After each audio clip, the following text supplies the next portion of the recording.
do these valuations mean more IPOs in the new year? Well, I hope so, because that means that I'll be busier.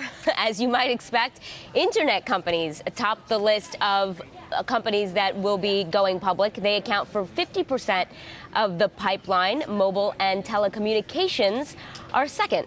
So which investors are leading the pack with the most mature companies in their portfolio? Sequoia Capital and Intel's VC division are tied, each with 35 companies. Sequoia has 5 Series D companies, which means they're in their about 5th round of financing. Intel has 9, and Goldman Sachs is actually on the top 10 list of investors with 23 companies. One interesting note that even though these are early stage tech companies, as you know, Deirdre, are usually associated with venture capital, private equity is getting into the game, and it accounts for about 1/5 of the companies on the list. It's really important here to keep in mind this report is based on companies with valuations greater than $100 million.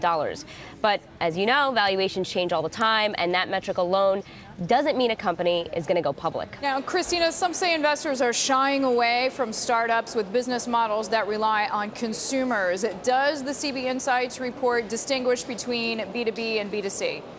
Well, you know, Deirdre, it's actually something that we talk about often, and we sometimes can refer to it as a new phenomenon, but the report suggests that venture capital firms have been focused on investing in companies that make their most money targeting businesses for quite some time, and not just on consumers. In fact, 80% of the companies in the report have business-to-business revenue models, and some of the companies in the pipeline are very recognizable names like Twitter, Pinterest, Etsy, also SurveyMonkey and Square, to name a few.